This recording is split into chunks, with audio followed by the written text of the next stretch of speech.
Sejam muito bem-vindos a mais um episódio do Carreira Talk Show. Eu sou o Paul Barramondes, fundador da Growth Strategy, e hoje comigo, me ajudando a fazer mais um programa, minha parceira Giovana Cajueiro Toffolo. Tudo bem, Giovana? Oi, Paul, tudo bem? Tudo bem, pessoal que está assistindo? Eu sou a Giovana Cajueiro, sou consultora de carreira, coach e parceira do Paul na Growth. E hoje a gente tem o prazer de receber uma pessoa muito especial aqui, é o Antônio Cláudio Salsi. O Antônio, ele foi CEO da Papyrus, de papel e celulose, ele tem 40 anos de carreira, só na Papyrus são mais de 20 anos em posições C-Level, e hoje o Antônio já é aposentado e trabalha como conselheiro da empresa, dando mentorias e consultorias para o pessoal da gestão da Papyrus. Então vamos receber o Antônio, que eu tenho certeza que vai trazer muitos insights, porque afinal de contas, né, Paul, 40 anos não é para qualquer um, não. Não é para qualquer um, é uma pessoa fantástica, com uma história fantástica, que vale muito a pena você estar atento, que você vai ter com certeza muitos insights aí para aplicar na sua carreira. Seja bem-vindo, Antônio, obrigado por participar, por ter a disponibilidade de estar aqui com a gente. Para mim e para o Paul aqui é um orgulho ter uma pessoa do seu calibre aqui com a gente para compartilhar sua experiência, sua jornada. E aí, para o pessoal que está assistindo e ainda não te conhece, não conhece a sua história, a gente gostaria que você compartilhasse um pouquinho como que foi essa construção da sua carreira? Bom, primeiro eu que agradeço a oportunidade, o convite de vocês, agradeço estar conhecendo o Paul. Giovana já tem um período de vivência com ela na IBEF, mas o agradecimento é meu, é recíproco. Bom, falando de carreira, que é o objetivo do nosso encontro, eu comecei minha carreira profissional muito jovem, com 14 anos de idade, 13, 14 anos, e eu não vou começar desse começo que não acrescenta nada, acho que nesse processo. Com 21, 22 anos, mais ou menos, eu fui convidado para trabalhar numa empresa de papel e celulose. Por uma coincidência, conheci uma pessoa e tal, e fui convidado. E tem uma curiosidade aí.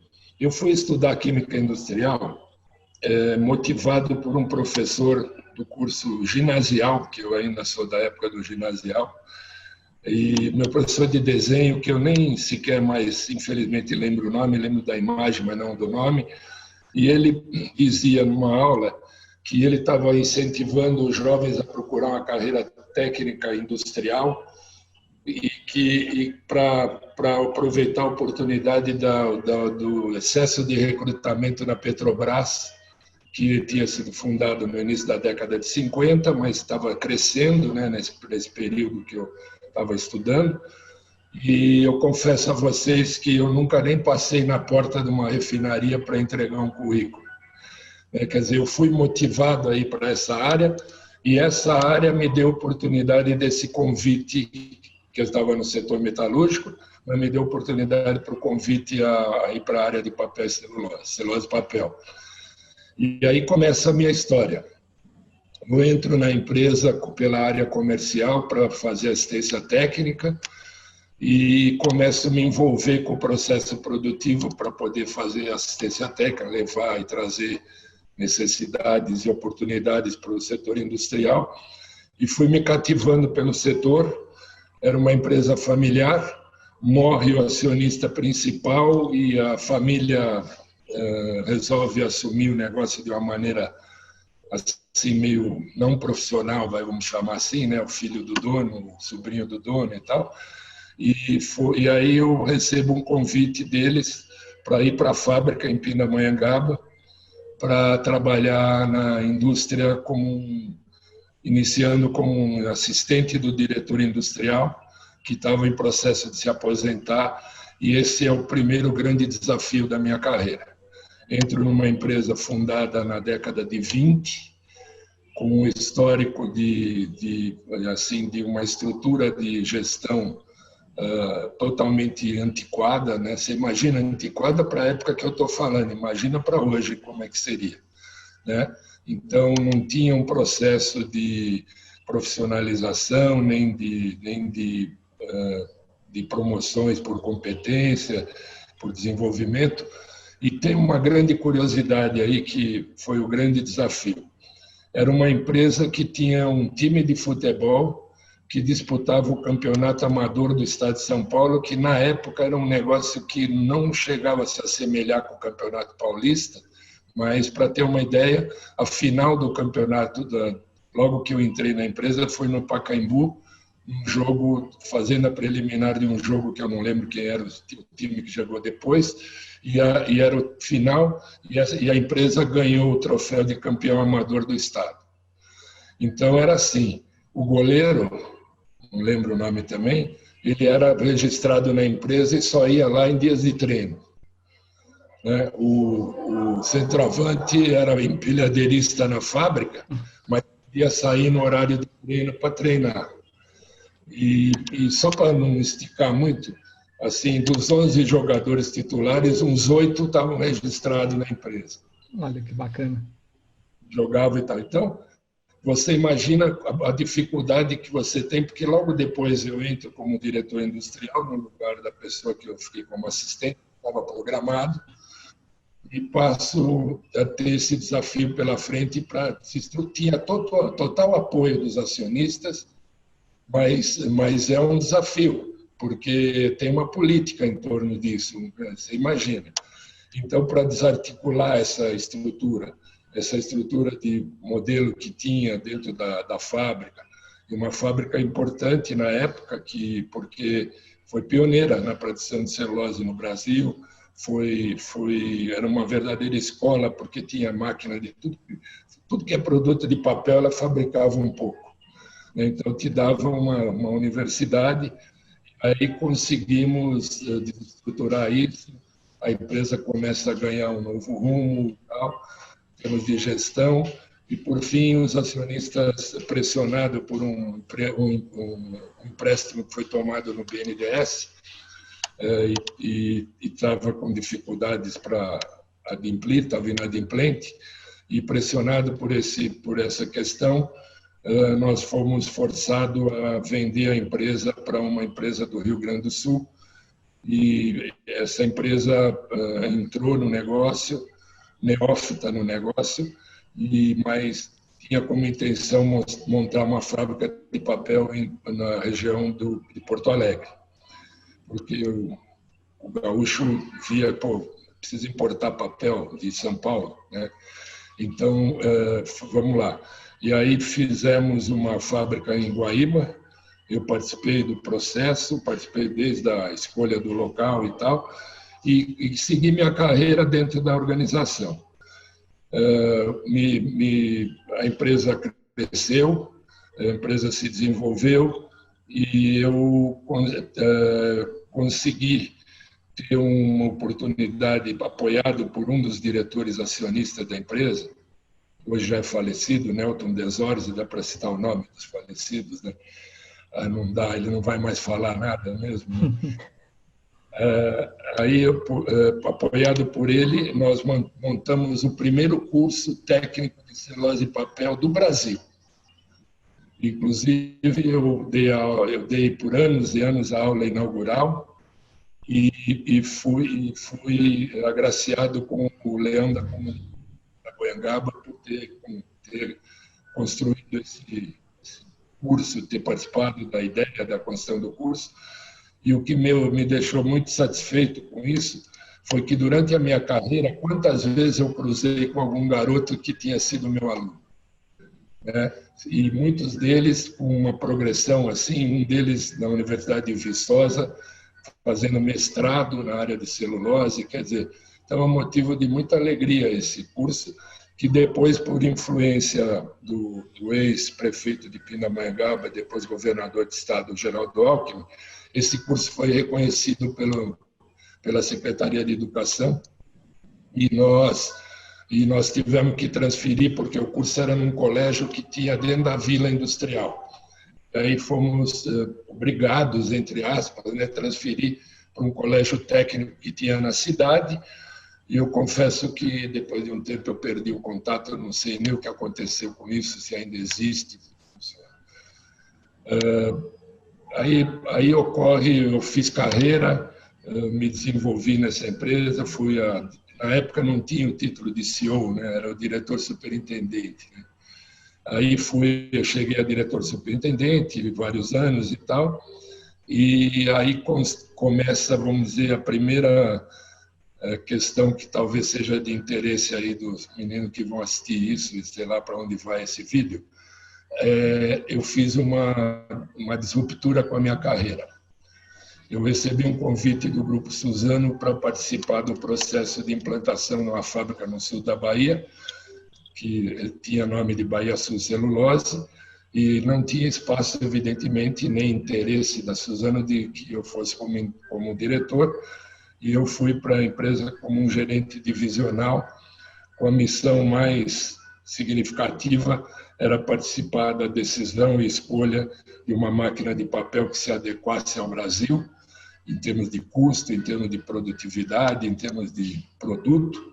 E eu participei junto com algumas pessoas da Suzano, fui trabalhar no escritório técnico da Bahia Sul, que eles tinham montado em Mogi das Cruzes, e eu trabalhei um período lá, fiz carreira na empresa e tive a oportunidade de participar por uma seleção para um diretor industrial, perdi a oportunidade por deficiência no meu inglês, e daí começou assim um processo de me preocupar como seria a minha permanência, e hoje aprendi um termo com o povo, uma conversa inicial que tivemos.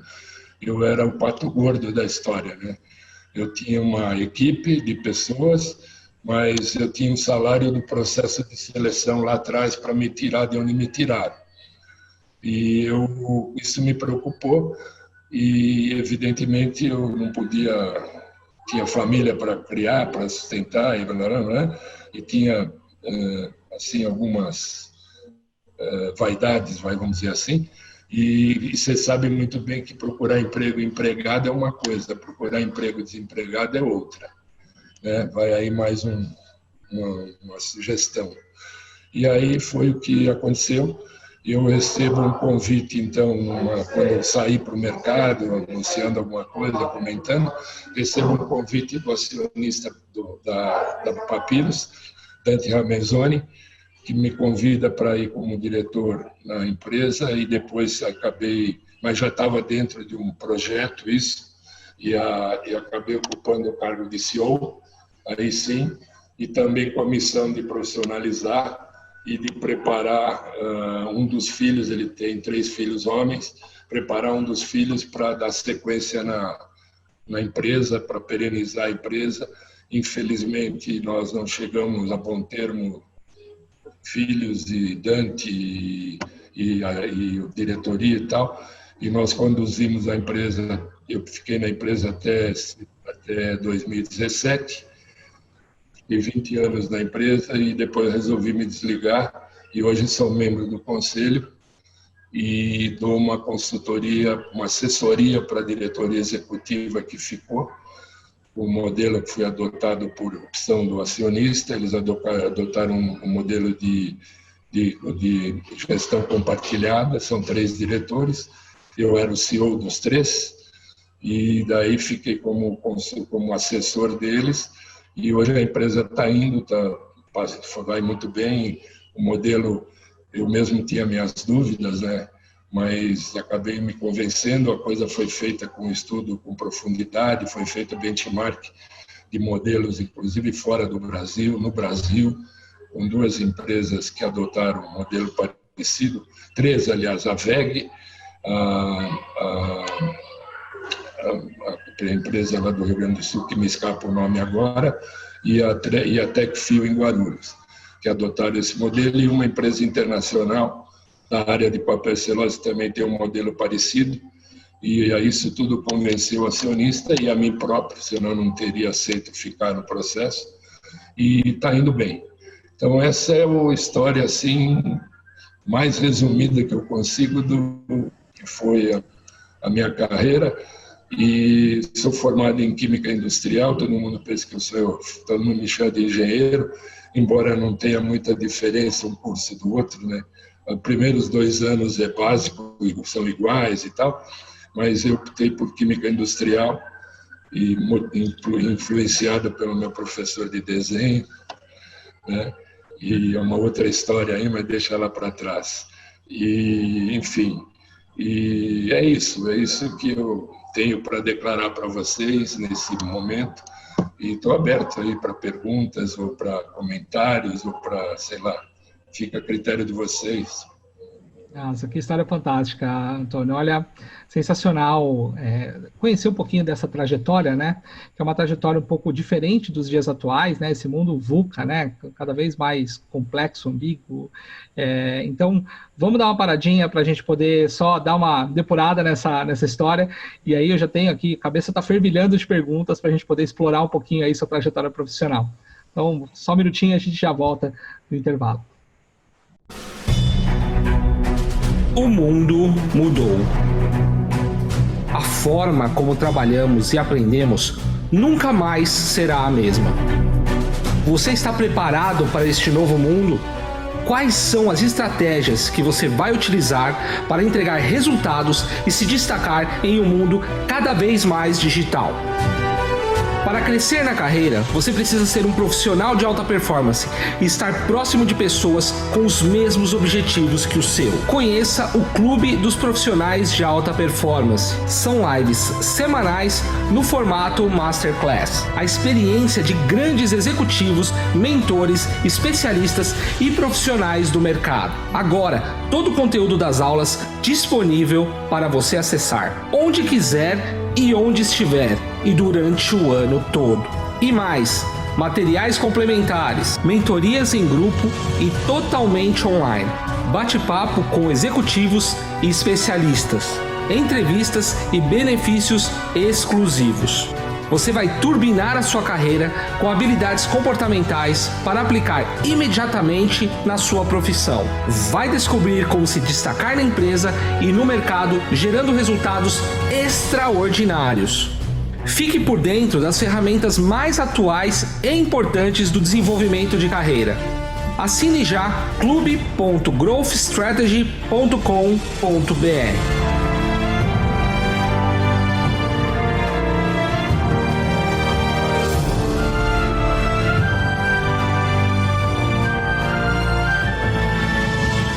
Então, retornando aqui, a gente precisou até de um tempo, né, Paul, para assimilar. São 40 anos de carreira. Por mais que o Antônio, o senhor fala pra gente, né, que não é tanto a minha carreira, eu conheço pouquíssimas pessoas que têm 40 anos de carreira tão bem consolidado e com tanto sucesso assim como o senhor. E aí eu queria saber, nesses 40 anos, em toda essa trajetória, os 20 anos de Papyrus, quais foram os maiores desafios que você enfrentou? Seja na tua carreira, seja dentro da Papyrus. Quais foram esses desafios? Olha, bom, primeiro a gente tem que considerar o seguinte, a carreira hoje em dia, você hoje provavelmente um jovem está estudando alguma coisa que ele pensou em fazer ou escolheu como para seguir a carreira, e provavelmente ele dificilmente irá exercer a função que ele antecipadamente escolheu. O mundo é um mundo que, em eterna evolução, desenvolvimento tecnológico assim, que tinha na minha época. Você imagina que eu estou falando de desafios. Quando fui para Pindamonhangaba dirigir a empresa, eu falava com o escritório central através de uma telefonista que eu pedia ligação e 2 horas depois ela me conectava com o meu contato em São Paulo, no Rio de Janeiro. Então, você veja que desafios desse tipo, se você fala hoje, ninguém nem entende, né? Um garoto resolvia pegar um pedaço de arame farpado e jogar nos fios de telefonia na beira da pista lá, interrompia as ligações com o Brasil inteiro, né? Então, são coisas desse tipo. Imagina o desafio que tem num episódio que eu comentei, que talvez vocês vão utilizar, você ir dirigir uma empresa que era conhecida como um time de futebol que tinha uma fábrica. Né? Você desestruturar isso tudo, você imagina... Se eu falar para vocês que eu fiquei 6 meses morando na cidade antes de me mudar com a minha família, porque meus 2 filhos não eram nem nascidos, mas eram pequenos, e ficar em São Paulo 6 meses para eu sentir se dava para continuar por lá, né, e tal. Quando mudei com meus filhos, com a minha mulher, num determinado momento eu cheguei nesse processo de desestruturar esse modelo que existia, seja por proteção, por uma série de fatores, de pessoas, era um feudo, aquilo era um feudo, que não pertencia, um feudo que não pertencia ao acionista, pertencia às pessoas que comandavam o feudo, né? E aquilo era uma coisa incrível, né? Uma empresa que tinha potencial enorme e tinha um nepotismo muito maior ainda, e por aí afora. E você imagina que, ao tentar e trabalhar nesse processo, eu vou falar um negócio, não é piegas, eu recebi uma carta com ameaça de morte, né? Numa noite, saindo da fábrica, indo para minha casa, os caras fizeram uma barricada na ligação da fábrica com a rodovia e eu precisei atropelar pau, tambor, não sei o quê, porque eu não sabia o que eu ia encontrar se parasse, né? E não digo que semi-destruir, mas arrebentei meu carro, né? E fugi. Ia fazer o quê, né? Eu não sei nem o que me esperava ali. Então, não é piegas falar um negócio desse, né? Mas se você considerar como desafio, esse foi o grande desafio da minha carreira. Mas foi um desafio também que me forjou, né? Ele me forjou, ele me deu confiança, porque, cara, com 30 e poucos anos, 31 anos de idade era esse episódio, né? Com 31 anos de idade, 5 anos de formatura, não sei quantos cursos ali de especialização e tal, para conhecer o negócio que eu tinha me apaixonado, que era papel e celulose. Você imagina um episódio dessa natureza, você ter assim, a tua formação de caráter, de estrutura, né, da sua personalidade, enfim. Para mim foi um modelo, não tem escola para isso, né? Mas eu tenho certeza que isso é um episódio que fica no passado, porque dificilmente, embora você ouve algumas coisas aí de vez em quando aí por esse interior do Brasil, que não é muito diferente disso, né? Mas acho que essa juventude vai ter oportunidades completamente diferentes, não é? E desafios completamente diferentes, né? Então, eu acho que eu contaria esse como um episódio mais desafiador.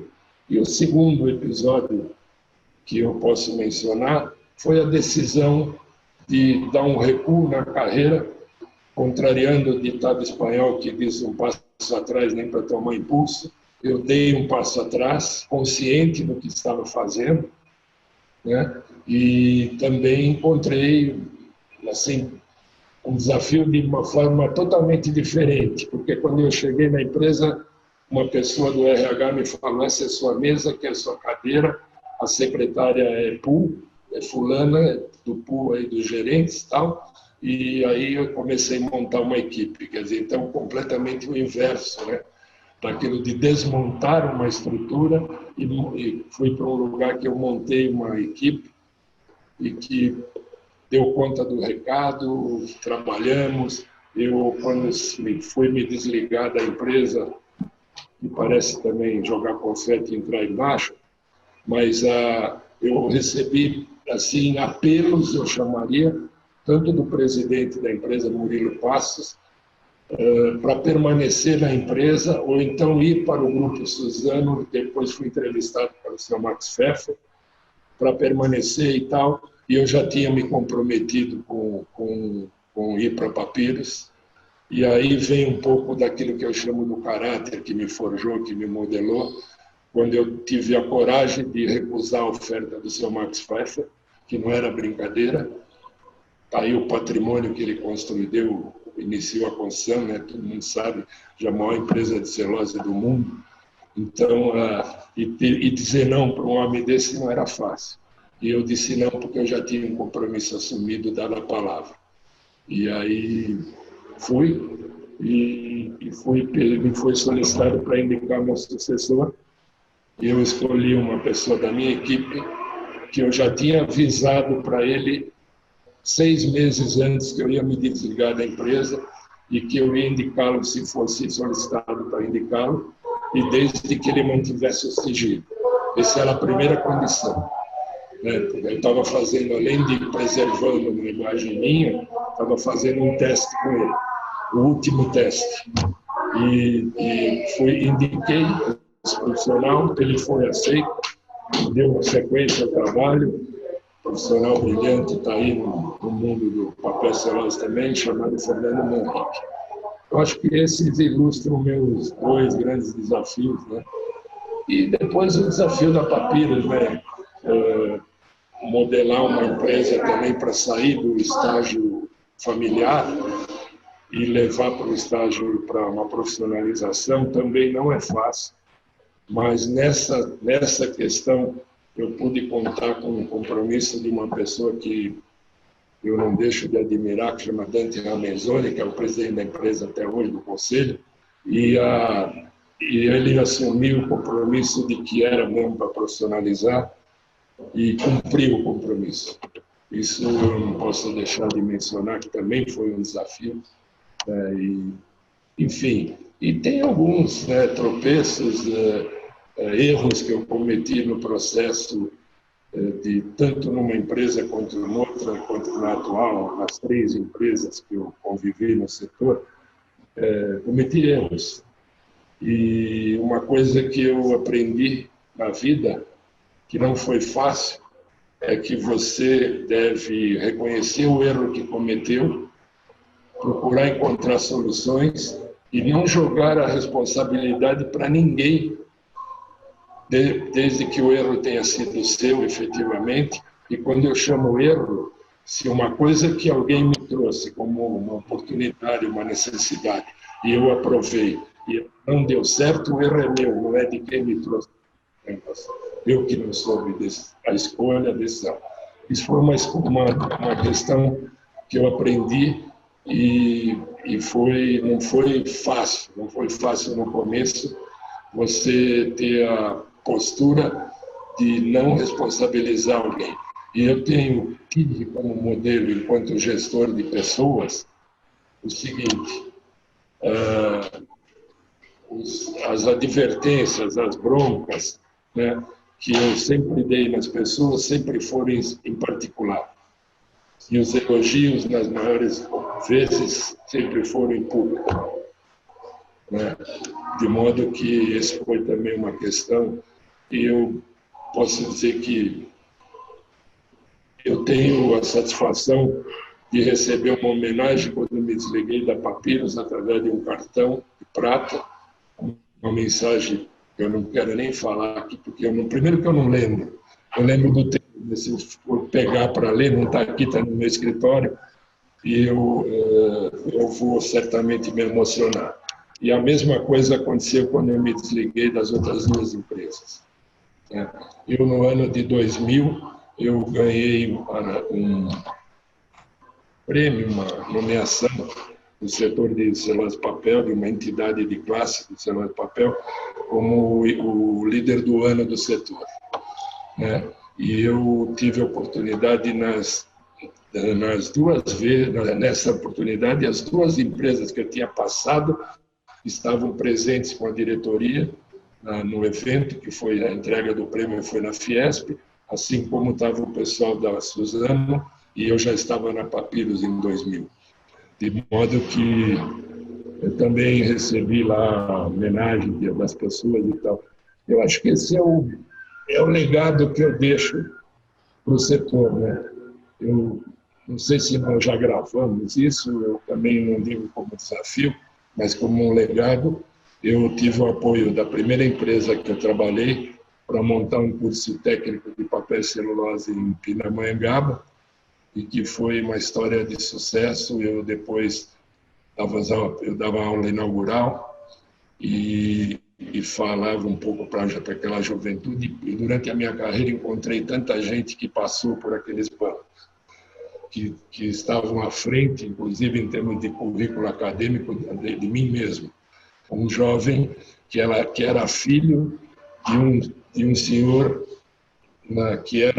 que levantava a cancela do trem quando ia passar. Imagina só, né, um funcionário público da Rede Ferroviária Federal, um senhor afrodescendente, que ali, olha o trabalho do cara. E o filho dele, quando encontrei com ele na Bahia Sul, lá dentro da fábrica, ele veio conversar comigo, eu não o reconheci, aí se identificou, e nessa oportunidade ele estava fazendo mestrado na Universidade de Viçosa. Então, esse é o legado que eu levo profissionalmente para frente. Que bacana, Tony. É fantástica a história e essas dificuldades que você passou, com certeza muitas pessoas nem sonham em passar, né? E é incrível porque, principalmente nesses momentos de Covid, onde as pessoas entendem isso como o maior desafio das suas carreiras, e ninguém sabe o que é você sair de uma fábrica com uma ameaça de morte, né, de pessoas, porque você está mexendo em algo que é pessoal, né, principalmente de uma paixão do brasileiro que é o futebol, e depois você tem que manter os seus valores, a sua linha, para poder fazer a coisa acontecer, né? Eu tenho certeza que muitos dos nossos telespectadores não conseguem nem imaginar, né, uma situação dessa, mas tudo isso forja o profissional, né, principalmente 31 anos, é novo, né, assumindo uma posição de diretoria numa fábrica e ter que passar por isso, são decisões muito difíceis. Mas eu queria explorar uma situação, Antônio, que você comentou, que foi dar aquele passo para trás, né? Muitos dos nossos telespectadores já devem ter passado por isso, outros não, mas eu, por exemplo, eu passei por essa situação de ter que dar um passo para trás para dar 3 para frente. Muitas vezes a gente não consegue dar 3 para frente, né? Que é uma situação complexa. Como é que foi a sua base para a tomada de decisão? Porque não é fácil, né? Um salário acima da média para a empresa que você estava indo, né? Família para sustentar e ter que tomar uma decisão dessa é uma decisão muito complexa de se tomar. Como é que foi a sua base para a tomada de decisão?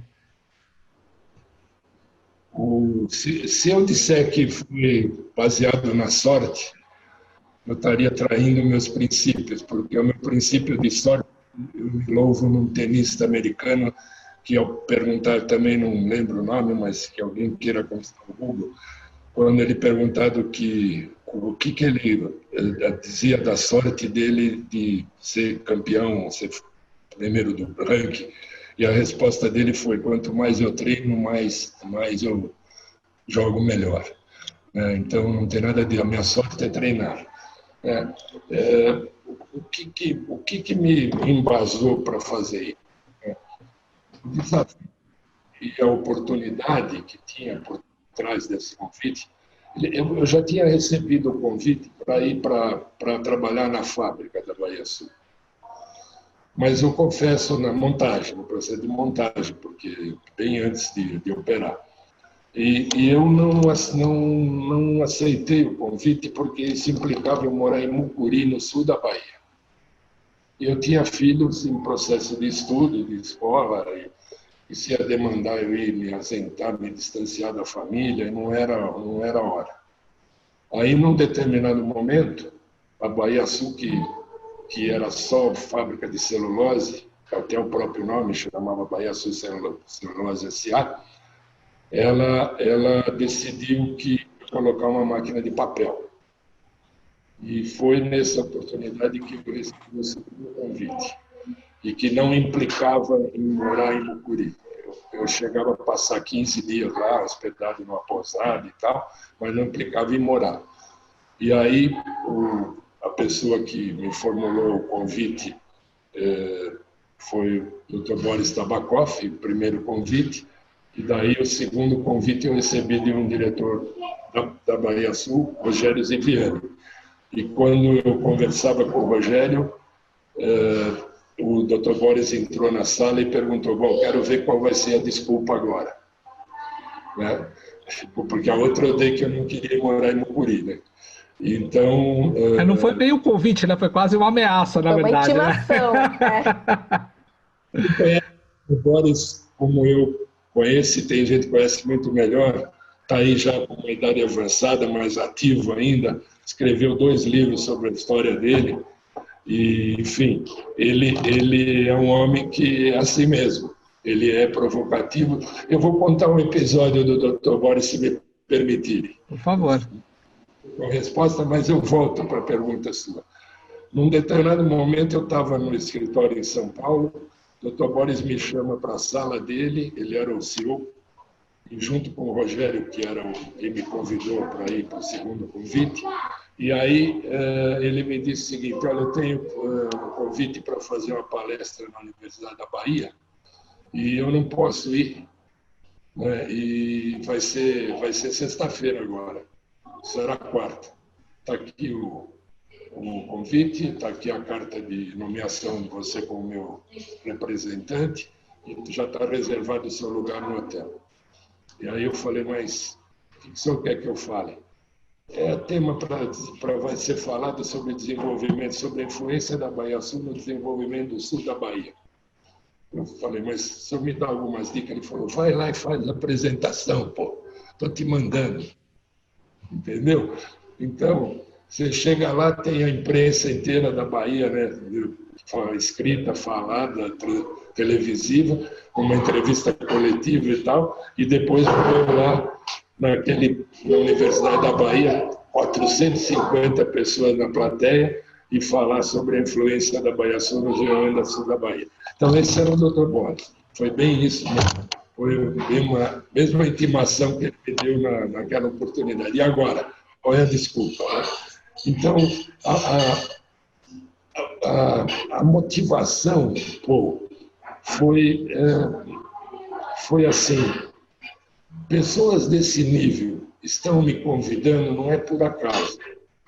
Eu não tenho olho verde, não sou bonito, né? Então, estão me convidando porque devem ter alguma coisa por trás de mim que me empurra para esse episódio. E isso me encorajou.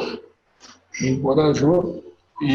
o passo atrás foi na designação da função, não foi o salário. Porque o salário foi maior do que eles me tiraram pagando mais. Porque eu também, nessa época da juventude, eu tinha como princípio o seguinte: por menos de 20% eu não saio de onde eu estou, e por mais de 50% eu desconfio. Né? Que interessante essa estratégia, doutora. Isso é muito bacana, porque uma das coisas que mais nos perguntam nas mentorias, né, é como eu tomo uma decisão, porque muitas vezes a pessoa coloca, por exemplo, eu vou ganhar 30%, 40% a mais, mas eu vou trabalhar longe de casa e acaba perdendo qualidade de vida com a família. E muitas pessoas não entendem como e com que base tomar uma decisão para poder realmente sair da oportunidade que está para uma nova oportunidade. Então, essa sua estratégia, né, de falar assim, por menos de 20% eu não saio, por mais de 50% eu desconfio, nos ajuda e ajuda os telespectadores a prestar um pouquinho de atenção nas oportunidades que aparecem e tomar uma boa decisão. Fantástica essa sua contribuição. É uma coisa que você aprende com o tempo e com a observação, né? Porque eu convivi com muitos executivos, depois, numa oportunidade, vou falar um pouco de um histórico, como que se progride numa carreira, na minha opinião, né?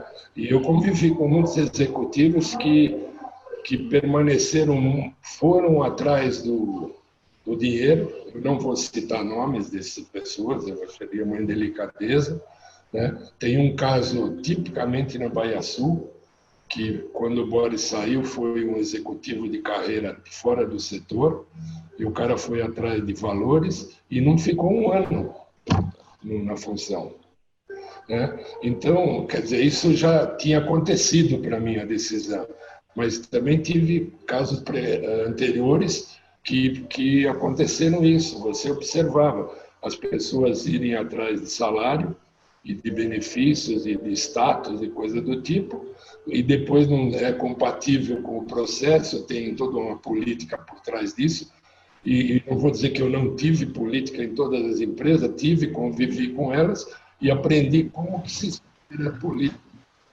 Você supera com valores, você não supera a política com enfrentamento, né? Você supera políticas dentro de organização com valores, com progresso, com resultado, né? E foi o que eu fui abençoado nesse processo todo, eu tenho uma história de ter deixado um legado positivo daquilo que eu me propus a fazer e tendo cometido alguns erros na carreira, mas também sabendo o momento de corrigi-los e assumindo e tal. Então, essa é a questão. E aí, no caso do Bahia Sul, esse caso do passo atrás, eu diria para você que foi um passo atrás, porque, primeiro, era um investimento de 1 bilhão e 800 milhões de dólares. Era o maior investimento privado do mundo na época. Né? Uma empresa que tinha 51% 52% da Suzano, de participação acionária, tinha, é preciso fazer a conta para trás, tinha 9% do Banco Mundial de capital de risco através do IFC, e o restante, para completar 100, era da Vale. Então, 9,60, 40 era da Vale do Rio Doce. A Vale não tinha ninguém na gestão, a gestão era do acionista majoritário Suzano, né, que estruturou. Depois, durante o processo de obra, veio um diretor da Vale, mas também ficou um pouco tempo e voltou para a Vale e tal. Enfim, então é isso. Foi um pouco talvez um pouco de responsabilidade. Né? A maturidade chegou, mas acho que nessa época não estava tão madura assim. Olha, Antônio, eu diria que é um pouco de ousadia, né? Porque nesse ponto você precisa ser ousado para tomar uma decisão dessa que impacta a sua família, não arriscando o salário, mas sim cargo, né?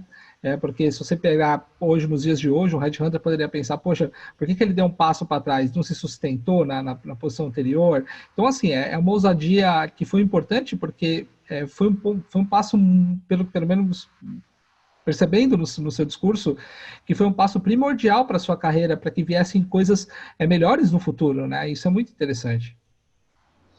Sem dúvida. E que me encorajaram para o passo seguinte e tal, né?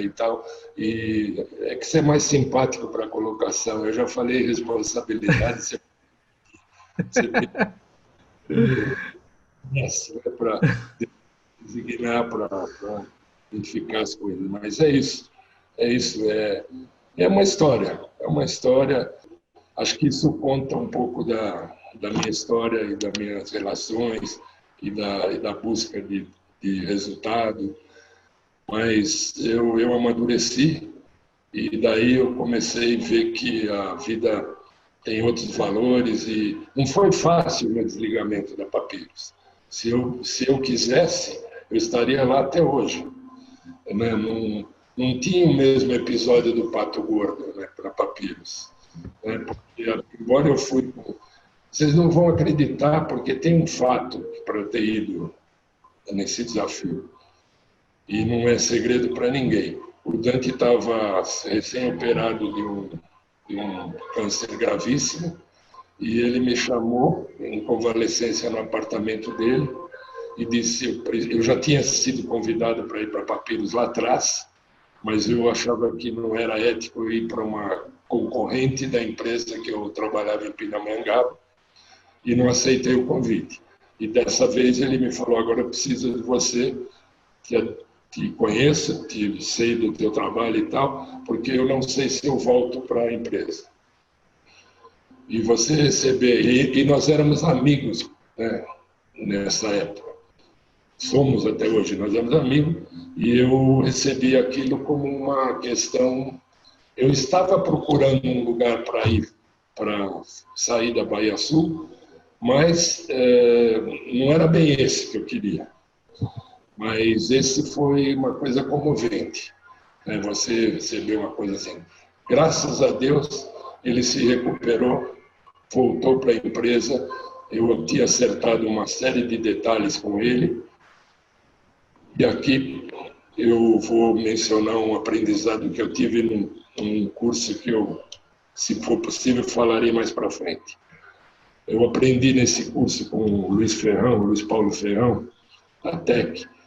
Era um encontro de executivos, e eu aprendi com ele que a gente fazia um coaching uma vez por mês, individual, depois tínhamos um encontro. E no coaching individual, o Ferrão me disse uma coisa que é o seguinte: acerte tudo que você vai fazer numa organização e coloque por escrito, porque o defunto não fala. Tá certo? Então, naquela circunstância, difícil, mas eu falei, vamos pôr no papel, gente. Porque, né, lá sei eu que ele próprio estava em dúvida, né, do futuro da vida dele. Então, pensando no conselho, opinião do Ferrão, eu fiz esse acordo com ele por escrito e ele honrou muito mais do que estava no papel. Então, não me arrependo.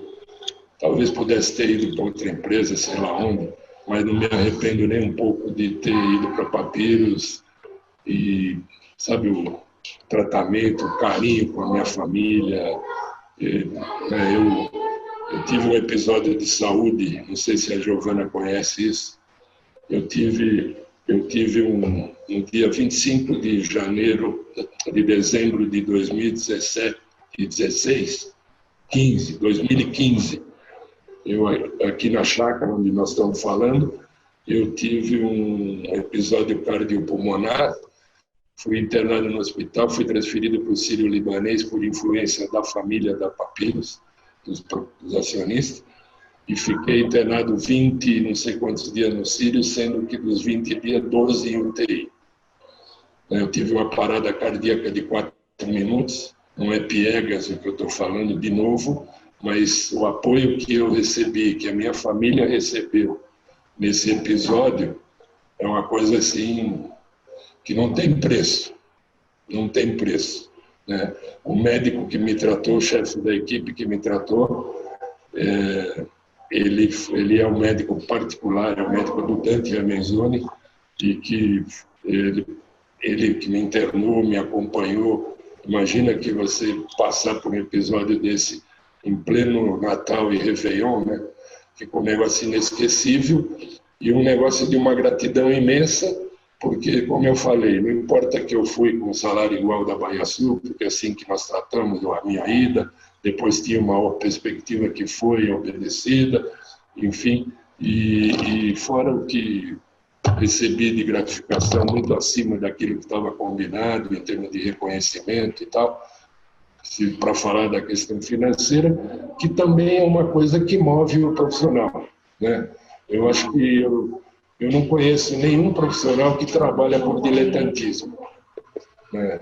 Eu não conheço, a não ser você prestar serviço para uma coisa beneficente, aí é diferente.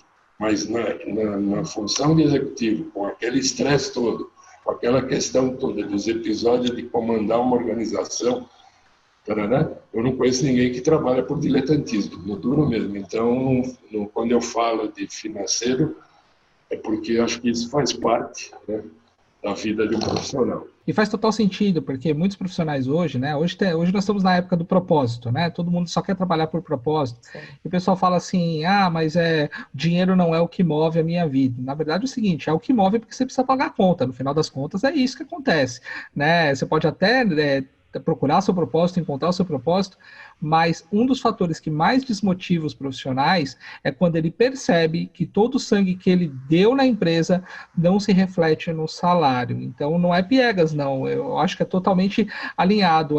Você tem que olhar o salário, que ele é um fator, um pilar importante da definição de carreira, porque senão você vai acabar se desmotivando e achando que aquele propósito não valeu a pena, né? Eu até ia comentar exatamente sobre isso, né? Olha a sintonia sobre essa ideia de propósito. E, para além disso, como essa história que o Antônio contou é interessante, porque a gente fala muito de alinhamento, de propósito, de valores do funcionário com a empresa, né? Principalmente em nível de gerência. E isso, para mim, essa história é a personificação desse alinhamento, né? Então, você tem a empresa te apoiando, tudo bem que é uma carreira longa dentro da empresa, mas a empresa te apoiando no momento de necessidade, para mim, é a personificação desse alinhamento entre o propósito pessoal e o propósito da empresa, a cultura da empresa, e como isso foi feito de uma maneira realmente funcional, né?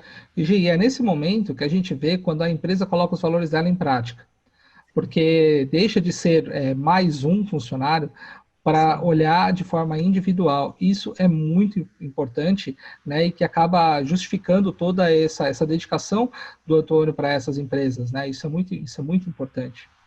Essa menção que eu fiz é porque existe aí uma certa... quando há uma inveja das pessoas e tal, é muito comum você ser titulado de mercenário nesses momentos. E não tem nada de mercenário nisso, né? Acho que você ser remunerado decentemente e desde que você tenha princípios de não se usufruir do seu cargo para se ocupar financeiramente, e que foi uma das coisas que norteou a minha carreira também, isso eu devo a meu pai e a minha mãe, que me ensinaram isso, me criaram dessa forma, e eu não me arrependo nem um pouco. Certeza. Eu tenho que te agradecer, Antônio, que nesse bate-papo eu tive um grande aprendizado, que é verdade. Quando você segue os seus valores, não existe política. Muitas vezes isso vai doer. Eu vivi isso na pele, por talvez não ter sido político o suficiente, talvez a minha trajetória de carreira tivesse sido até mais rápida, né? Mas por um outro lado, quando você segue os seus valores, as coisas acontecem no time, no tempo em que ela tem que acontecer. E isso é um grande aprendizado para os nossos telespectadores. Mantenha-se fiel aos seus valores, né? E esqueça a política, faça aquilo que é certo, que em algum momento vai ter uma pessoa que vai ver isso e você vai colher os frutos de você estar alinhado com os seus valores e os valores da organização. E eu quero fazer só um advogado do diabo aqui, mas sim, é importantíssimo você se manter alinhado com os valores, mas pessoal que está assistindo, vocês dois, não se esqueçam, não sejamos hipócritas, a gente precisa ganhar dinheiro para sobreviver e a gente tem sim que se valorizar. Então eu acho que vai muito de acordo com isso que o Antônio falou, não é ser mercenário você cobrar o valor que é justo pelo seu trabalho, pelo seu esforço e por todos esses anos que você se dedicou para se transformar no profissional que você é. Então, o valor, né, os seus valores, seus juízos ali colocados de uma maneira efetiva e consistente, junto com a sua valorização enquanto profissional, até mesmo em termos financeiros, vai fluir, vai fazer com que a sua carreira seja fluida e exponencial. Exatamente, eu acredito que isso faz parte dos valores também, você entender qual que é o seu valor e o quanto você gera de valor para a organização e o quanto você recebe por isso, e isso até te ajuda na tomada de decisão. Eu estou me doando mais para a empresa do que estou recebendo? O mercado está vendo o meu valor e quer me pagar mais do que eu estou recebendo internamente? Então tudo isso é base para a tomada de decisão, né? Isso é muito importante. Eu queria voltar um pouquinho na questão do desafio, se me permitir. Claro. Claro. Um outro grande desafio que eu tive na minha carreira, e esse eu vim sentir na Papyrus, eu não vim sentir nas outras empresas, foi quando eu assumi como CEO e tal, eu me deparei com uma coisa que não é minha frase e tal, mas é você ser, vamos dizer, fruto você ser perseguido pelo isolamento pelo poder. O isolamento pelo poder é uma coisa complicada. Foi o grande desafio da Papyrus, foi esse. Que, fora os outros que houveram, mencionei algumas coisas e tal, mas o isolamento pelo poder é complicado pelo seguinte: você tem para conversar de determinados assuntos para tomada de decisão, você tem seu travesseiro, você não pode compartilhar uma determinada decisão com o teu colega, com o teu diretor e tal, porque a decisão pode envolver uma coisa que vai afetar a estrutura da empresa, enfim, então você fica meio prisioneiro disso. Você não deve discutir a tua decisão com o acionista, porque você é pago para isso. Então, não tem cabimento você levar para o acionista que você vai tomar uma decisão assim, assim, assim, assim, e que está arriscado a sofrer uma crítica dele, e aí você não pode mais fazer a decisão, porque ele, afinal de contas, hierarquicamente, ele está acima de você. E estando acima de você, ele quando te isola, não tem mais. Então, não vai conversar com o acionista. A minha opinião, a opinião pessoal. E isso eu aprendi com Luiz Paulo Ferrão. Hoje ele está numa consultoria que eu não sei o nome. Na época ele tinha uma empresa aqui no Brasil chamada TEC, Não sei se é do conhecimento do Paul. Era uma empresa que tinha 10, 12 executivos de alto nível de organizações, tinha toda uma compliance para isso, não podia fazer negócio dentro dos encontros, não podia ser concorrente participando, e eu participei 3 anos de encontros que a gente conversava, os 12 que eram do meu grupo, que era coordenado pelo Luiz Paulo Ferrão, e aí tinha executivos de tudo quanto era empresa, de tudo quanto era segmento ali, diferentes, e você ali, você não compartilhava uma decisão, né? Pelo menos não me lembro de alguém ter feito isso, mas você contava as decisões que você tomou e como é que ela se desenrolou e tal, e como que você superou essas dúvidas, faço ou não faço e tal. E era um encontro de um dia, que cada vez era patrocinado por uma das empresas que faziam parte do grupo, o dia todo, e depois você tinha um encontro de coaching com o Luiz Paulo Ferrão, de 2 horas, e depois a gente almoçava junto por mais 1 hora e tal, então dava um coach de 3 horas aí, né? Então, é uma coisa assim que me ensinou, aprendi muito, teve muitos colegas lá, não vou mencionar nome porque eu não vou lembrar, mas foi para mim uma experiência fascinante. É isso que o pessoal chama de mastermind hoje, né? Que é justamente você ouvir, né, essas histórias, tomada de decisão, como ocorreu, e saber se essa decisão ela aplica também para o seu negócio, algo parecido. E é hoje que as pessoas precisam cada vez mais se apropriarem, participarem de masterminds, tanto que nós criamos um clube de profissionais de alta performance, que é um modelo muito parecido com esse, justamente para a gente compartilhar essas informações, né? Olha, estou com dificuldade de conversar com o meu gestor, olha, estou passando por essa dificuldade, e o grupo ajuda, e depois nós temos as mentorias que fazem com que esses profissionais tomem a decisão correta, e isso ajuda a crescer muito rapidamente, né? Muito melhor do que na tentativa e erro. Então é fantástico isso, que naquela época você já participou disso, e que isso faz toda a diferença na carreira. Exatamente, é isso.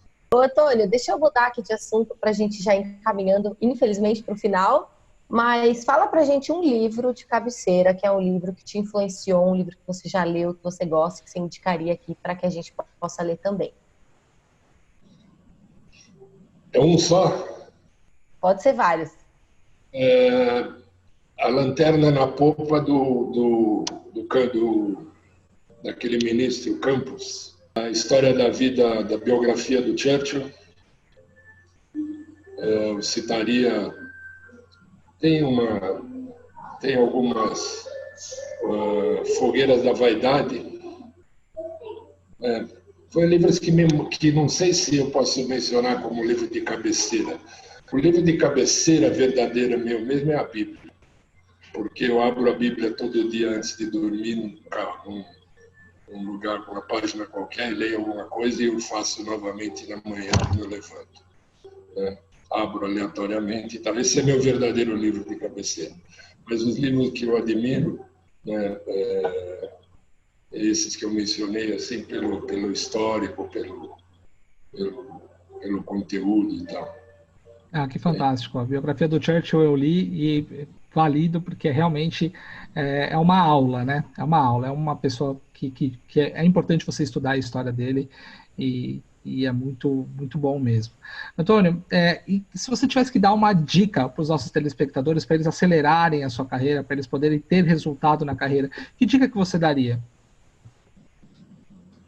Olha, eu quando eu fiz a mentoria com os jovens lá, patrocinado pela IBEF, eu usei um diagrama circular em que eu menciono um processo de comprimento de uma carreira. Ela é como se fosse um relógio. Onde está o 12, onde está o horário de 12 horas, é ali o estudo, quer dizer, você adotar uma formação acadêmica que tenha a ver, embora eu tenha mencionado que provavelmente o jovem não vai mais fazer a mesma função que ele se preparou, mas aquele embasamento de conhecimento científico que ele adquire, ele vai servir para ele na carreira. Então, ele adota um estudo e depois ele vai percorrendo em círculo etapas e que vão consolidando essa carreira, né? Através de ter tempo para maturar a carreira, ter observação naqueles que fazer uma espécie de um benchmark dentro da empresa, né? Quais foram os modelos que deram certo dentro da organização e se aproximar dessas pessoas, porque o assunto mais comentado no cafezinho dentro das empresas e no churrasquinho do fim de semana é falar mal do chefe, né? Mas ninguém reconhece o mérito e tal. Então, você se associar a esse grupo desse tipo é importante até para você aprender alguma coisa, mas não para utilizar na sua formação de carreira. E você se espelhar e se aproximar das pessoas que sirvam de modelo, bem benchmark mesmo. E conversar com as pessoas na hora do almoço, fora do ambiente de trabalho, né? E procurar cercar. Eu fiz isso com várias pessoas.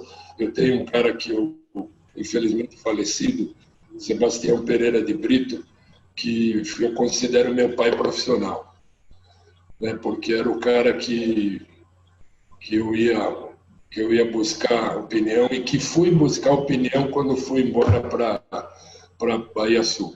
Ele era vivo ainda e eu fui buscar a opinião dele e tal. E eu acho que esse é um modelo que pode te levar a atingir seu objetivo de carreira.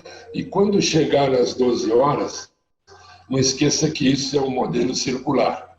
Não esqueça que isso tem um modelo de ter continuidade de aprendizado, reconhecimento, compartilhar, enfim, e formação de equipe, reconhecer trabalho de equipe, né? E isso te leva para te abrevia o crescimento de carreira. Esse é o que eu posso dizer. E seriedade, ética, eu acho que isso é obrigação, não é virtude, né? Mas, enfim, faz parte. Isso mesmo, muito legal, Antônio. A gente fica feliz por ter pessoas assim. É legal, né, Paul? Porque a gente tem entrevistado outras pessoas, pessoas mais jovens, pessoas mais velhas, de diferentes cargos, né, e hierarquias. E é legal quando a gente vê uma pessoa que tem uma carreira como a sua, trazendo temas assim tão atuais. E aí eu falo por conhecimento de causa, né? Você é uma pessoa que continua estudando. Então, pô, você fez um curso de coaching recentemente.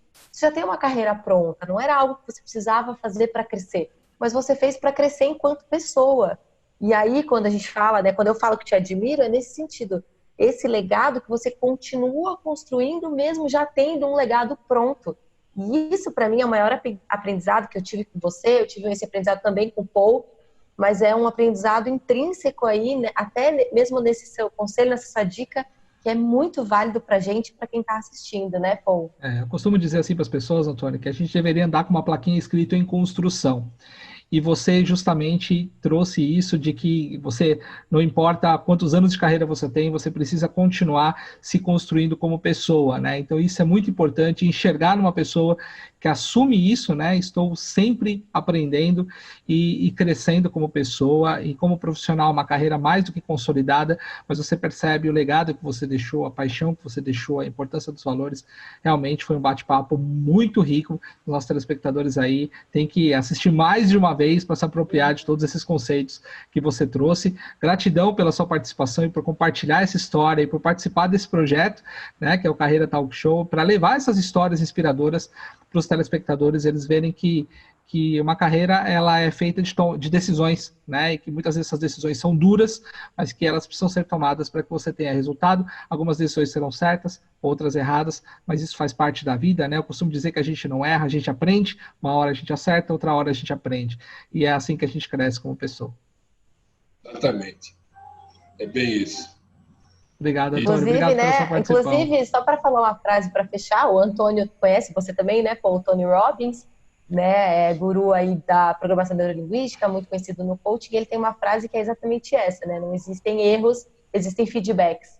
Então, é exatamente essa a ideia. A gente aprende e esse é o maior ensinamento que você deixa aqui pra gente. Sempre aprendendo, independente da idade, independente da carreira. O importante é a gente sempre ter essa humildade e muito provavelmente, né, Paul, é por essa sua característica que você chegou aonde você está hoje e construiu tudo isso que você construiu. Então, muito obrigada, a gente agradece de coração. A minha mensagem final, se me permitirem, se alguém se interessar, né, a Giovana e o Paul têm meu contato e estou à disposição, que eu tenho que dar oportunidade e aquilo que eu puder compartilhar, eu compartilho com os outros com toda boa vontade possível. E também não sou o pai da verdade, não sou o dono da verdade.